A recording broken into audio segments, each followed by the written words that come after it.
আসসালামু আলাইকুম প্রিয় দর্শক, সকলকে স্বাগত জানাচ্ছি হৃদরোগের জিজ্ঞাসা এই আয়োজনে। দর্শক, আমি আব্দুল গনি বিদ্যান রয়েছে আপনাদের মাঝে। আজ আমরা কথা বলবো রক্তে উচ্চ মাত্রায় চর্বি, এর কারণ প্রতিকার এ প্রসঙ্গে। আর এ বিষয়ে কথা বলবার জন্য স্টুডিওতে আমন্ত্রণ জানিয়েছি প্রখ্যাত মেডিসিন এবং হৃদরোগ বিশেষজ্ঞ ডাক্তার শফিকুর রহমান পাটোয়ারি স্যারকে। স্যার সহযোগী অধ্যাপক, কার্ডিওলজি বিভাগ, কুর্মিটোলা জেনারেল হসপিটালে রয়েছেন। আসুন শুরুতে স্যারের সাথে পরিচিত হয়েছে। স্যার আসসালামু আলাইকুম। ওয়ালাইকুম আসসালাম। কেমন আছেন স্যার? জি আলহামদুলিল্লাহ, ভালো আছি। স্যার, নিঃসন্দেহে শুনছিলেন যে রক্তে উচ্চমাত্রার চর্বি, এই বিষয় নিয়ে আজ আমরা কথা বলবো। শুরুতেই আপনার কাছে জানতে চাইবো যে চর্বি রক্তে উচ্চমাত্রায় থাকলে যেমন জটিলতা তৈরি করে, তাহলে কি স্যার চর্বির প্রয়োজনীয়তা নেই? হ্যাঁ, ধন্যবাদ। চর্বি আমাদের শরীরের জন্য খুবই প্রয়োজনীয় একটি খাদ্য উপাদান। যেমন হচ্ছে এই চর্বি আমরা খাচ্ছি বিভিন্নভাবে এবং এটা শরীরের জন্য দরকার। যেমন চামড়ার নিচে দেখবেন একটি সুন্দর চামড়া এবং সুন্দর স্বাস্থ্য, সুন্দর গঠনের জন্য কিন্তু চর্বি খুবই দরকার। চামড়ার নিচে যেমন কুচকিয়ে যায়, তো বুঝতে হবে চামড়ার নিচে কোনো চর্বি নেই। তাহলে চর্বিটা মুখের সৌন্দর্য এবং শরীরের সৌন্দর্যের জন্য কিন্তু খুবই গুরুত্বপূর্ণ। এর পাশাপাশি আমরা যেটা দেখি, এই চর্বি থেকে কি তৈরি হয়? হরমোন তৈরি হয়। বিভিন্ন ধরনের হরমোন তৈরি হচ্ছে চর্বি থেকে, এবং শরীরের অনেকগুলো মানে কাজের জন্য কিন্তু এই চর্বি দরকার। যেমন সেল ওয়াল, আমরা জানি যে মানুষের শরীর অসংখ্য ছোট ছোট কোষ দিয়ে তৈরি। এই কোষের গায়ে কিন্তু ফসফোলিপিড এবং লিপিড দিয়ে তৈরি, মেমব্রেন যেটা থাকে লিপিড দিয়ে তৈরি। তাহলে দেখা যাচ্ছে যে আমাদের শরীর গঠনের জন্য চর্বি খুবই গুরুত্বপূর্ণ। তার পাশাপাশি যে হরমোনগুলো আমাদের শরীরে আছে, যে হরমোনগুলো শরীরে কার্যক্রম চালিয়ে যাচ্ছে, সেই হরমোন তৈরি করার জন্য কিন্তু চর্বির প্রয়োজন হচ্ছে। এবং আমাদের চামড়ার নিচে যদি চর্বি না থাকে তাহলে সৌন্দর্য কিন্তু থাকে না। তাহলে দেখা যায় চর্বি খুবই গুরুত্বপূর্ণ আমাদের জন্য। এখন আসেন, এই চর্বি বিভিন্ন ধরনের আছে, কিছু ভালো কিছু খারাপ। এবং কোলেস্টেরলের চর্বির মাত্রা যখন রক্তে বেড়ে যায়, যেমন আমরা অনেকেই বলি কোলেস্টেরলের কথা বলি, কোলেস্টেরল, এই কোলেস্টেরল লেভেল যদি বেড়ে যায় রক্তে বেড়ে গেলেই কিন্তু তখন হলো সে বিপত্তির বিষয়টা তখনই আসে। যেমন সে কী করে, সে এই চর্বিটা লিভারে জমে যেতে পারে, তখন আমরা বলি কি ফ্যাটি লিভার। আবার এই চর্বিটা কোথায়? রক্তের গায়ে জমে যেতে পারে, রক্তনালীর গায়ে যদি জমে তখন প্ল্যাক তৈরি হয়, যার মাধ্যমে হচ্ছে কি হার্ট অ্যাটাক বা মাইক্রো ইনফাকশন, তারপর হচ্ছে ব্রেনে স্ট্রোকের জন্য দায়ী। তাহলে দেখা যাচ্ছে যে কোলেস্টেরলের মাত্রা যদি বেড়ে যায়, সেক্ষেত্রে হার্ট অ্যাটাক এবং ব্রেন স্ট্রোকের জন্য কিন্তু এই কোলেস্টেরল দায়ী। তাহলে স্যার, আমাদের এই প্রয়োজনীয় কোলেস্টেরলটা আসলে কোথা থেকে সরবরাহ করতেছে শরীর? হ্যাঁ, তাহলে কোলেস্টেরল কোথা থেকে আসছে? যেমন কোলেস্টেরল হচ্ছে যে আমাদের খাবারের মাধ্যমেই কিন্তু কোলেস্টেরলটা আমাদের শরীরে আসতেছে। তাহলে আমরা যে খাবারগুলো খাচ্ছি, যেমন প্রাণীর সোর্সই হচ্ছে এবং উদ্ভিদ সোর্স, মাছ, এগুলো থেকে কিন্তু আমরা পাচ্ছি কোলেস্টেরল। যেমন হচ্ছে মাংসের পাশাপাশি দেখবেন যে চর্বি থাকে, ভিজিবল চর্বি দেখাই যায়, সাদা হলুদ বর্ণের যে চর্বিগুলো থাকে, এই চর্বিটা আমার খাবারের সাথে যাচ্ছে। আমরা তেল খাচ্ছি, যেমন আমরা সয়াবিন তেল বলেন, সূর্যমুখীর তেল বলেন, সরিষার তেল বলেন, নারিকেলের তেল বলেন, তারপর ঘি, মাখন, এর মাধ্যমে কিন্তু চর্বি আমাদের শরীরে যাচ্ছে। তাহলে আমাদের দৈনন্দিন প্রয়োজনের জন্য কিছু মাত্রা চর্বি আমাদের দরকার, সেই চর্বিটা আমাদের খাবার থেকে আমরা পাচ্ছি। আবার কিছু চর্বি লিভারে তৈরি হয়, লিভারে তৈরি হচ্ছে, এবং লিভারে তৈরি চর্বি, এবং সেই লিভারে আবার এই চর্বি থেকে হরমোনও তৈরি হয়, বিভিন্ন ধরনের শরীরের প্রয়োজনীয় অন্যান্য উপাদানও কিন্তু চর্বি থেকে তৈরি হচ্ছে। স্যার, আমরা হাইপার লিপিডিমিয়ার যেটা বলি, অর্থাৎ যে ওই অতিরিক্ত যে চর্বি জমে যাওয়ার বিষয়টা, এটা কোন সময় বা কোন অবস্থানে গেলে আমরা নিজেরাই বুঝতে পারবো বা আপনারা বুঝে থাকেন যে এখন এটি হাইপার লিপিডিমিয়ার অবস্থায় আছে? হ্যাঁ, যেমন রক্তে যদি কোলেস্টেরলের মাত্রা বেড়ে যায়, সাধারণত কোনো সিমটম কিন্তু প্রকাশ পায় না। যেমন উচ্চ রক্তচাপের মতো আমরা দেখি অধিকাংশ ক্ষেত্রে যদি কারোর উচ্চ রক্তচাপ থাকে, দেখা যাচ্ছে কিন্তু বোঝা যাচ্ছে না। যখন মেডিকেল চেক আপ করেন, ব্লাড প্রেশার মাপতে গেলে দেখা যাচ্ছে যে রক্তচাপ বেশি পাওয়া যায়, অথবা রক্তচাপের জটিলতা নিয়ে যখন ডাক্তারের কাছে হাজির হয়, যেমন হার্টের সমস্যা, ব্রেনের সমস্যা, তখন প্রেশার মাপার পর দেখা গেল প্রেশারটা বেশি। তাহলে কিছু কিছু ক্ষেত্রে দেখা যায় যে ঘাড়ে ব্যথা, মাথা ঘুরানো, এই ধরনের কমপ্লেন রুগীরা করেন। একই রকম হচ্ছে আমাদের রক্তের উচ্চমাত্রা কোলেস্টেরলের ক্ষেত্রে। কোলেস্টেরল বেড়ে গেছে, দেখা যাচ্ছে যে কোনো সাইন সিমটম কিচ্ছু নেই, রুগী দিব্যি ঘুরে বেড়াচ্ছেন, কোলেস্টেরলের মাত্রা বেশি। কিন্তু সেই ক্ষেত্রে কখনো কখনো আবার দেখি কি আমরা বুকে ব্যথা নিয়ে রুগীরা আসতে পারেন। প্রথমেই যেমন রুগীর আত্মপ্রকাশ হয় বুকে ব্যথা নিয়ে, কোলেস্টেরল বেড়ে যাওয়ার জন্য হার্টের রক্তনালীতে ব্লক তৈরি হলো, ব্লক তৈরি হওয়ার কারণে হার্টের রক্ত চলাচল কমে গেল, কমে যাওয়ার জন্য বুকে ব্যথা নিয়ে কিন্তু রুগীরা আসতেছে। আবার দেখা গেল যে হঠাৎ করে তার ব্রেন স্ট্রোক বা হঠাৎ করে অজ্ঞান হয়ে যাওয়া, ট্রানজিয়েন্ট ইস্কেমিক অ্যাটাক বলে আমরা, বা স্ট্রোক। এই স্ট্রোক নিয়ে, একদিক প্যারালাইসিস নিয়ে কিন্তু রুগীরা চলে আসেন, উচ্চমাত্রা কোলেস্টেরল রুগী। এর পাশাপাশি আমরা দেখি কোলেস্টেরল মাত্রা বেড়ে গেলে পেটে ব্যথা হয়, যেটাকে আমরা বলি প্যানক্রিয়াটাইটিস। প্যানক্রিয়াস নামে একটি অর্গান থাকে, ট্রাইগ্লিসারাইড লেভেল যদি অনেক বেড়ে যায় তখন দেখা যায় প্যানক্রিয়াটাইটিস নিয়ে রুগীরা আসেন। কখনো কখনো আমরা দেখি পায়ের সমস্যা নিয়ে আসেন, যেমন কোলেস্টেরলের মাত্রা বেশি থাকার জন্য তার পায়ের রক্তনালীতে ব্লক তৈরি হয়, রক্ত চলাচল কমে যাওয়ার কারণে, যেমন হাঁটতেছেন, আগে অনেক দূর হাঁটা যেত, কিছু দূর হাঁটলে এখন পায়ে ব্যথা হয়, রেস্ট নেওয়া লাগে, রেস্ট নেওয়ার পরে আবার হাঁটা যায়। তো পায়ের এই ধরনের সমস্যাগুলো কিন্তু কোলেস্টেরল মাত্রা বেশি হওয়ার জন্য দেয়। এছাড়া আমরা দেখি যে ফ্যামিলিয়াল হাইপার কোলেস্টেরিমিয়া বলে একটি শব্দ আছে, যেটা হচ্ছে যে কম বয়সে, যেমন 10-12 বছরের ভিতরে দেখা যায় হার্ট অ্যাটাক নিয়ে রোগীরা আসেন, বুকে ব্যথা নিয়ে। তো এতে হচ্ছে কি রক্তে কোলেস্টেরলের মাত্রা একেবারে ছোটোকাল থেকে বেশি। অটোজোমাল ডমিন্যান্ট মানে এটা হচ্ছে একটা জেনেটিক ডিজিজ, এতে ফ্যামিলিতে অন্যান্য মেম্বারও থাকে, এবং দেখা যাচ্ছে যে তার কম বয়সী বুকে ব্যথা নিয়ে, হার্টের বিভিন্ন সমস্যা নিয়ে কিন্তু তারা আমাদের কাছে হাজির হন।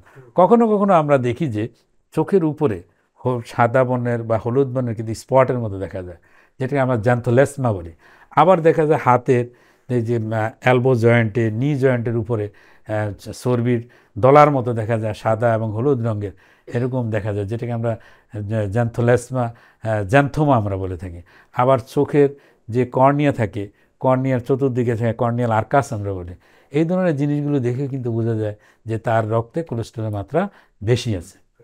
আর এটা নির্ণয় করার জন্য, সঠিকভাবে বোঝার জন্য আমাদের উপায় হচ্ছে কি, আমরা রক্তে কোলেস্টেরলের মাত্রা নির্ণয় করার জন্য আমরা পরীক্ষা করি।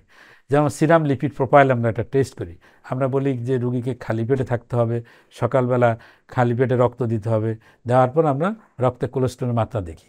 কোলেস্টেরল মাত্রা দেখার মাধ্যমে কিন্তু আমরা সঠিকভাবে নির্ণয় করতে পারি যে তার রক্তে হাইপার লিপিডিমিয়া বা রক্তে কোলেস্টেরলের মাত্রা বেশি আছে কিনা। স্যার, কোলেস্টেরল নিয়ে অনেক কথা বলছেন।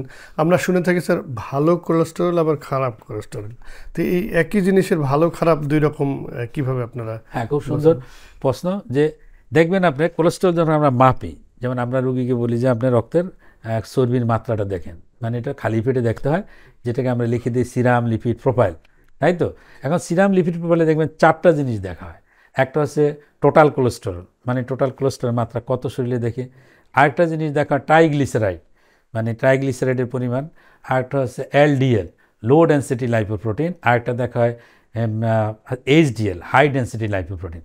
ভালো কোলেস্টেরলকে আমরা বলি হাই ডেন্সিটি লাইপোপ্রোটিন।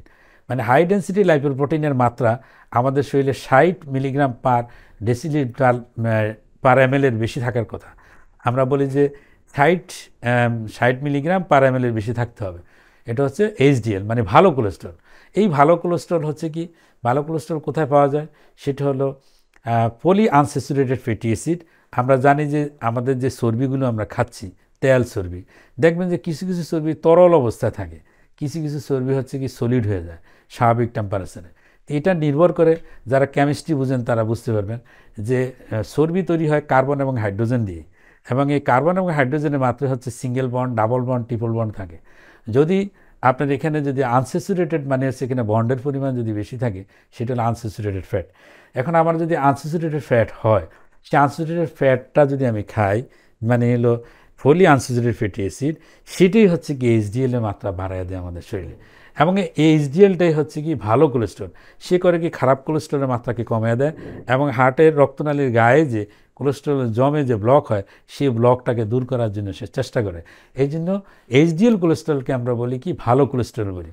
এবং ভালো কোলেস্টেরল মাত্রা যদি বেশি থাকে, তাহলে শরীর সুরক্ষিত থাকে এবং হার্ট অ্যাটাক এবং ব্রেন স্ট্রোক হওয়ার সম্ভাবনা কমে যায়।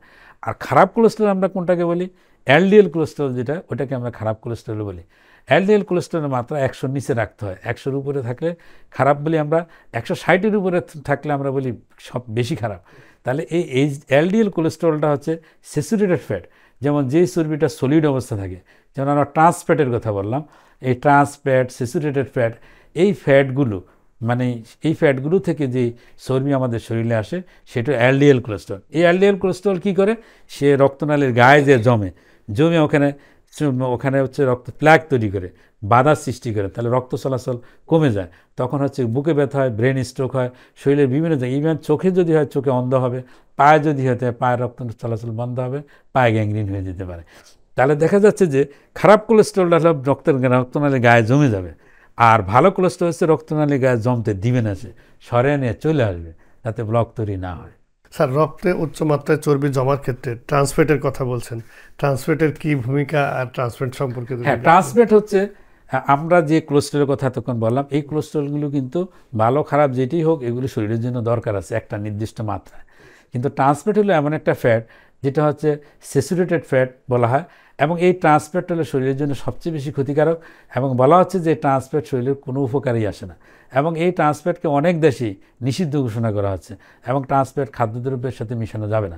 ট্রান্সফ্যাট তালিকায়, খাবার তালিকায় কি কি আমরা, এবং ট্রান্সফ্যাটগুলো কোথায় থাকে যদি আমরা প্রথমেই বুঝতে চাই, ট্রান্সফ্যাট হচ্ছে অ্যানিম্যাল সোর্সেও কিছু পাওয়া যায়, উদ্ভিদ সোর্সেও কিছু পাওয়া যায়, তবে অধিকাংশ ট্রান্সফ্যাট হলো আর্টিফিশিয়ালি তৈরি।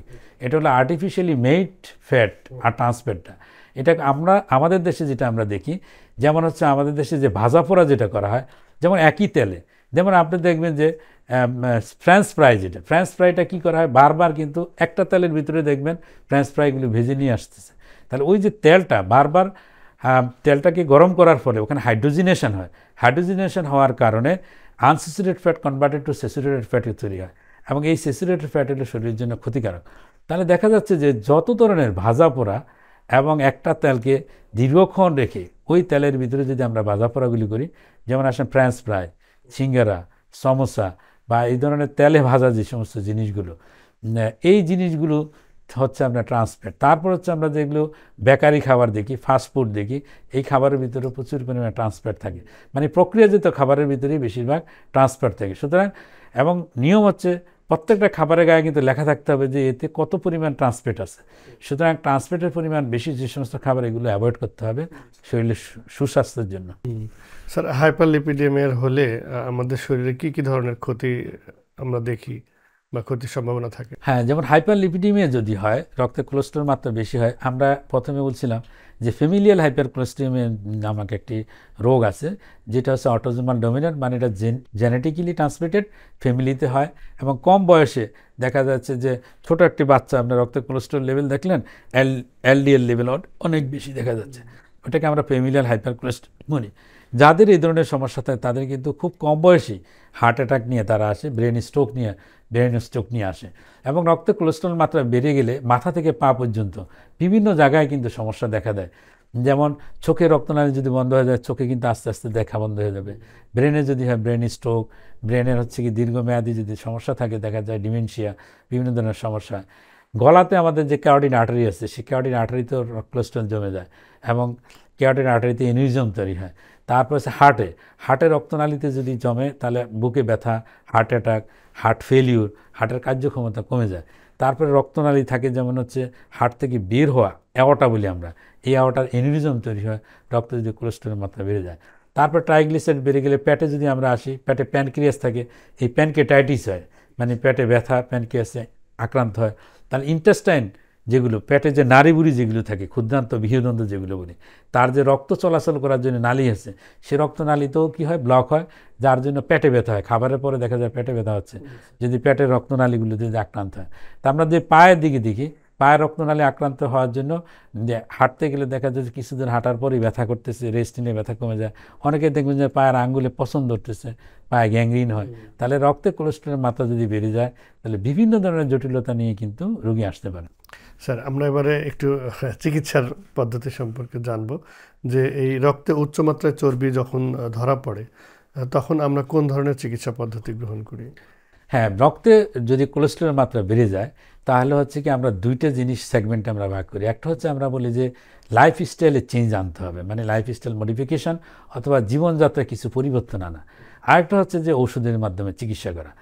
দেখা গেল যে আমরা এর আগে তো অবশ্যই আমাদেরকে কোলেস্ট্রল মাত্রা সম্পর্কে ভালো একটা ধারণা নিতে হবে, যে রক্তের টেস্ট করে যে তার কোলেস্ট্রল মাত্রাটা কীরকম। যেমন টোটাল কোলেস্ট্রল 200-র উপরে থাকলে খারাপ, তারপর এলডিএল কোলেস্ট্রল 100-র উপরে থাকলে আমরা চাই না তার নিচে থাকুক, এইচডিএল কোলেস্ট্রল হচ্ছে 60-এর উপরে থাকতে হবে, 60-এর নিচে থাকলে সমস্যা, ট্রাইগ্লিসাইড হলে 150-এর নিচে থাকলে ভালো, তার বেশি থাকলে সমস্যা। তাহলে আমাকে আগে দেখে নিতে হবে তার প্যানেলটা কীরকম, প্যানেল ঠিক আছে কিনা। এখন এই প্যানেলের উপর নির্ভর করে কিন্তু আমাদের চিকিৎসা নির্ভর করবে। এর পাশাপাশি আমরা আরও কিছু জিনিস দেখি রোগীর, যেমন তার আগে কোনো হার্ট অ্যাটাক হলো কিনা, তার ব্রেন স্ট্রোক আছে কিনা, তার এই সমস্ত রক্ত কোলেস্ট্রল মাত্রা বেশির জন্য কোনো জটিলতা আছে কিনা। হ্যাঁ, হিস্ট্রিটা খুব দরকার। যেমন ধরেন একজন রোগীর হার্ট অ্যাটাক হলো, এবং তার যদি কোলেস্ট্রলের মাত্রা আমরা একটা নির্দিষ্ট লেভেলে কমাইতে হয়, যেমন যার স্ট্যান্ড লাগানো আছে, যার বাইপাস অপারেশন করা আছে, যার কোলেস্ট্রল মাত্রা বেশি, এই রোগীর ক্ষেত্রে আমরা বলি কি এলডিএল লেভেল কমাইতে কমাইতে 50-এর নিচে নামে ফেলতে বলি। কিন্তু যার এই ধরনের জটিলতা নেই তাকে আমরা বলবো কি 100-র নিচে রাখেন।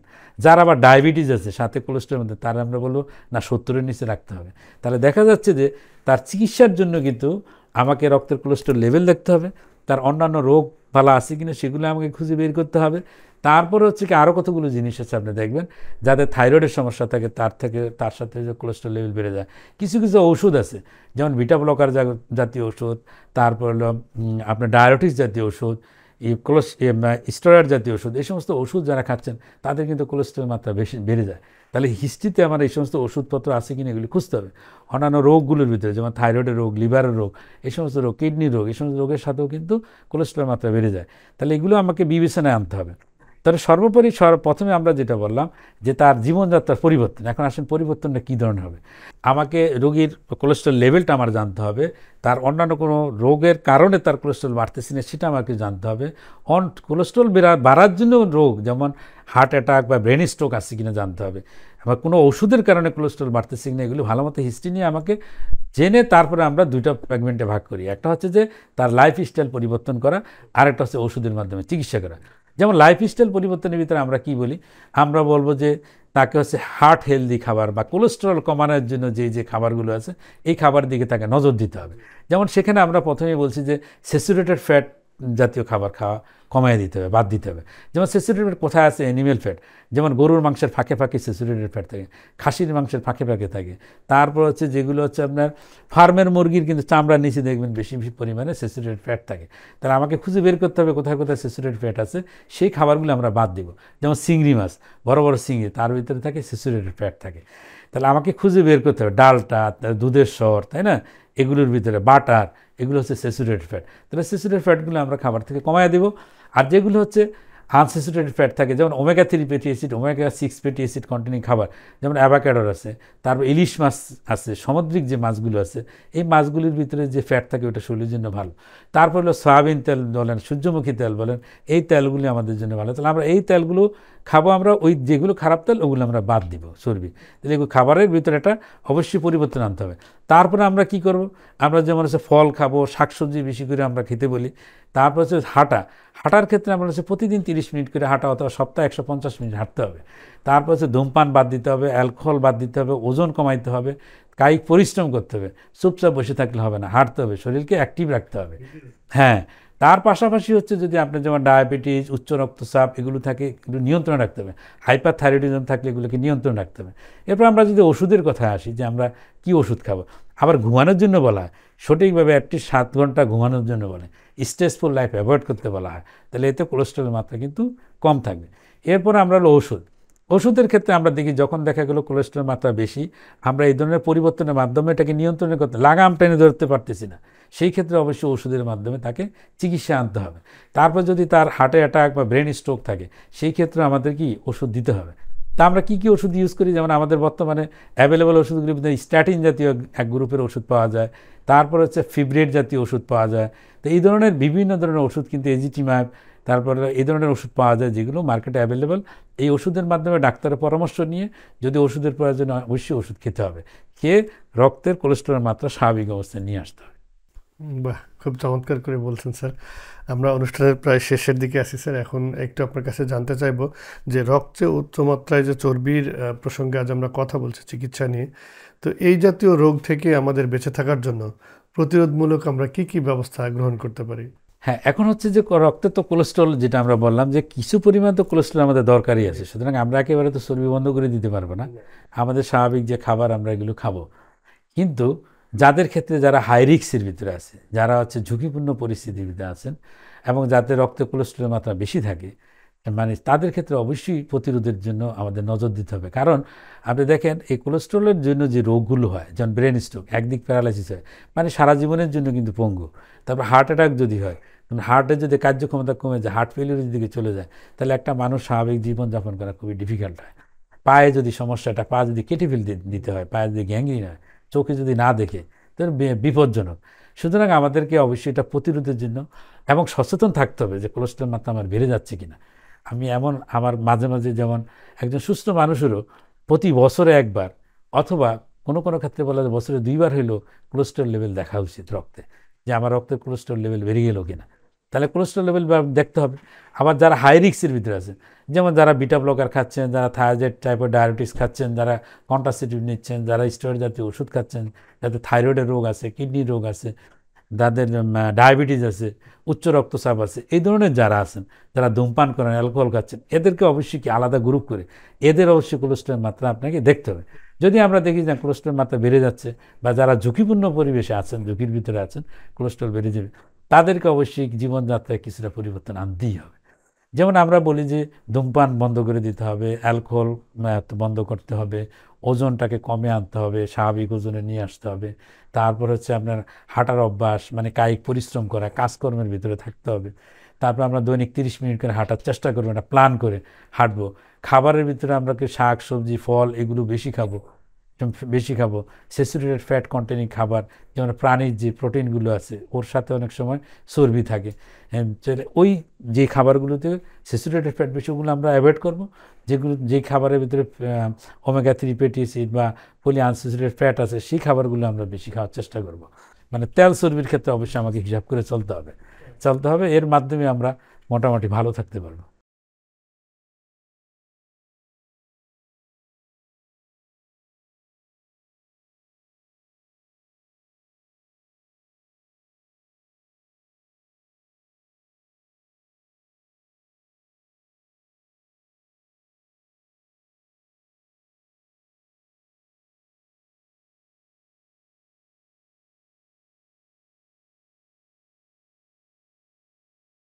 না, অবশ্যই আপনার এই ধরনের যদি সমস্যা থাকে যে কোলেস্ট্রলের মাত্রা বেড়ে যাওয়া বা আপনার ওজন বেড়ে যাওয়া, অনেক সময় এর কারণে কিন্তু ফ্যাটি লিভার হয়। বর্তমানে আমরা যেটা দেখি সবচেয়ে বেশি সমস্যা লিভারে চর্বি জমে যাওয়া এবং লিভার ফাংশন খারাপ হয়ে যাওয়া। এর পাশাপাশি হার্ট ব্রেন এগুলোতে প্রবলেম হতে পারে। সেই ক্ষেত্রে অবশ্যই একজন বিশেষজ্ঞ ডাক্তারের পরামর্শ নেওয়াটি উচিত এবং ডাক্তারের পরামর্শ অনুযায়ী মানে লাইফস্টাইল কী হবে, কোনো ওষুধ খাওয়ার প্রয়োজন আছে কি না, কীভাবে চলবেন, এগুলো অবশ্যই ডাক্তারের পরামর্শ নিয়েই ব্যবস্থা নেওয়া উচিত। এবং মেডিকেল পার্সন ছাড়া যারা এই বিষয়ে বিশেষজ্ঞ নয় এই ধরনের লোক থেকে উপদেশ না নেওয়াটাই ভালো। না নিচ্ছে স্যার, আমি অনেকে দেখেছি তারা জিমে ভর্তি হয়, তাদের ইনস্ট্রাকশন মানতে গিয়ে শরীরের ফিটনেস করতে গিয়ে দেখা যাচ্ছে আরও শরীর ভেঙে নষ্ট হচ্ছে, ক্ষতি করে ফেলছে। হ্যাঁ, ওই জন্য অবশ্যই আপনার প্রপার জায়গায় এবং প্রপার পার্সনের কাছ থেকে উপদেশ নেওয়া উচিত। স্যার অসংখ্য ধন্যবাদ জানাচ্ছি আপনাকে, আমাদের স্টুডিওতে এসে সময় দিয়েছেন। আগামীতেও প্রত্যাশা রাখছি আপনাকে পাবো ইনশাল্লাহ। হ্যাঁ, ধন্যবাদ আপনাকে এবং ডক্টর টিভির দর্শকদেরকে ধন্যবাদ জানাচ্ছি। প্রিয় দর্শক, এই ছিল আমাদের আজকের আয়োজন, রক্তে উচ্চ মাত্রায় চর্বি এই বিষয়ের সমস্যা এবং সমাধান করণীয় এ প্রসঙ্গে কথা বললেন আমাদের শ্রদ্ধেয় মেডিসিন এবং হৃদরোগ বিশেষজ্ঞ ডাক্তার শফিকুর রহমান পাটোয়ারি স্যার। স্যারের পরামর্শগুলি নির্দেশনাগুলি যদি আমরা মেনে চলি তাহলে সুস্বাস্থ্য এবং সুন্দর জীবন গঠনে নিঃসন্দেহে আমাদের এই পরামর্শগুলি ভূমিকা রাখবে। সবার সুস্বাস্থ্য সুন্দর জীবন প্রত্যাশা করে আমি আব্দুল গনি বিদ্যান আজকের পর্ব থেকে বিদায় নিচ্ছি। আবারও দেখা হবে, কথা হবে ইনশাল্লাহ, সেই প্রত্যাশায় আল্লাহ হাফেজ।